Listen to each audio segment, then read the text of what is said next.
Are you completely senile, Martha? You let a filthy, disgusting street rat into this house and dirt my primoleum carpet. Look at him. He's soaking wet, probably infested with diseases, and you're treating him like a guest? Brenda, please. It's a hurricane outside. His car spun out in the ditch. He would have frozen to death if I didn't open the door. I'm a nurse. I couldn't just let him die. You're not a nurse anymore. You're a broke, retired old woman who's wasting my food and living on a dwindling pension.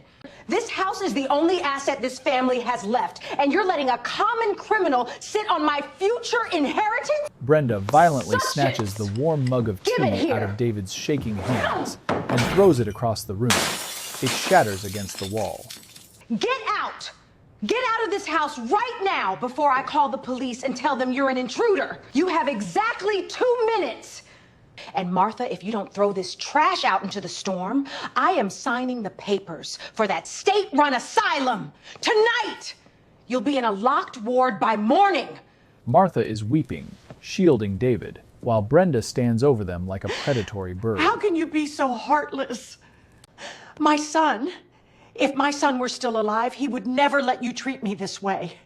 I spent 40 years saving lives, and this is the mercy you show me? Your son is dead, Martha. And your hero days are over. You're just a burden. I'm doing you a favor by putting you in a home where someone else has to listen to your pathetic stories. Now throw this bum out, or I'll drag him out myself. Ma'am, I don't want to cause any trouble. I'll go. I'll take my chances with the storm. Martha, gripping David's arm with incredible, sudden courage. No, you are staying right here. Brenda, I own this house. My name is on the deed. You have no right to tell me who I can help. Martha, you really are losing it. Did you forget the power of attorney papers you signed last month when you were sick? I own you. I own this house, and I've already sold it to a developer. I knew you'll do something like this. So the movers are coming tomorrow. This bum is just speed bumping my schedule. Look at you. Pathetic. A man your age begging for tea from an old lady.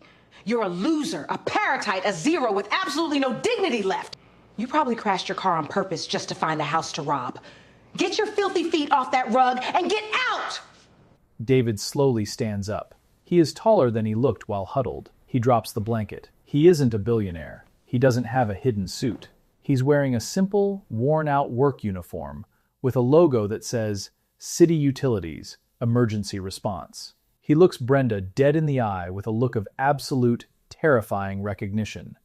You're Brenda Vance, aren't you?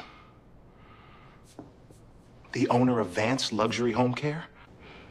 How do you know my name, you peasant? Are you a scammer, or did you see me on the news? I didn't see you on the news. I saw your name on the subpoena I signed 3 hours ago.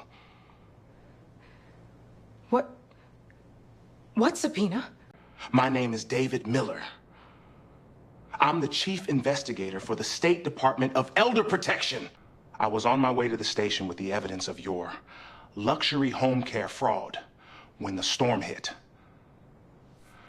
We've been tracking you for 6 months, Brenda. Fraud? Brenda, what is he talking about? She's been targeting retired nurses and teachers, Martha. She tricks them into signing power of attorney documents, drains their life savings, and shoves them into substandard facilities while she pockets the house sales.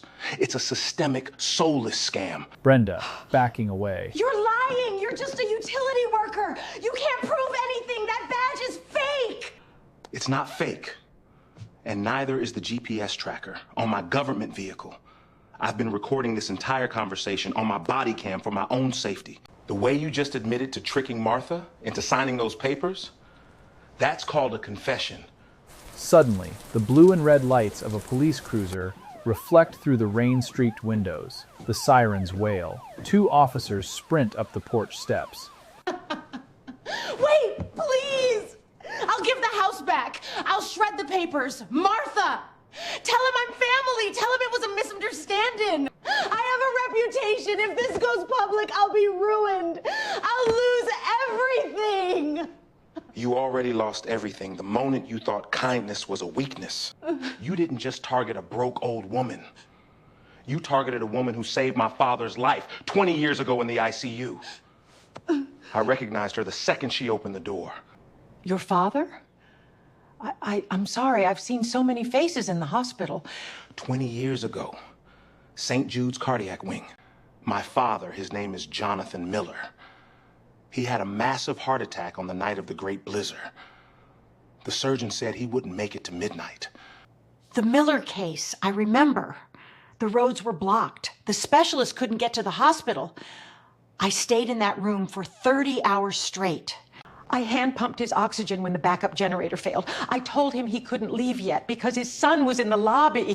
That 10-year-old boy in the lobby was me, Martha. My father is alive and healthy today because you refused to give up on him when everyone else did. You didn't give up. He's the reason I'm standing in your living room tonight. And now I'm going to fix everything. I'm going to make sure you never depend on anyone again. Officer Shaw, slamming Brenda against the wall. Brenda Vance, you are under arrest for felony elder abuse, fraud, and embezzlement. No!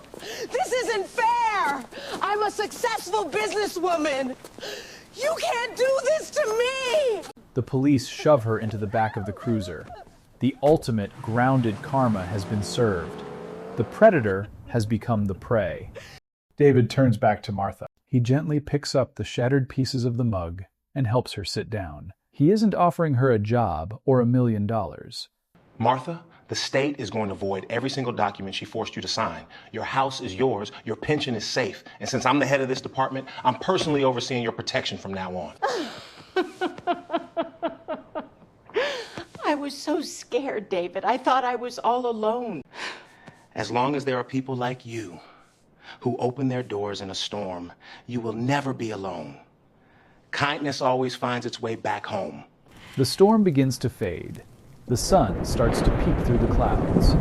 Martha sits in her home, finally at peace. Comment, justice served, if Brenda got exactly what she deserved. Like the video if you stood with Martha from the beginning. Follow the page for more powerful stories of karma and redemption. Never mistake kindness for weakness. The people you try to bury often have the deepest roots.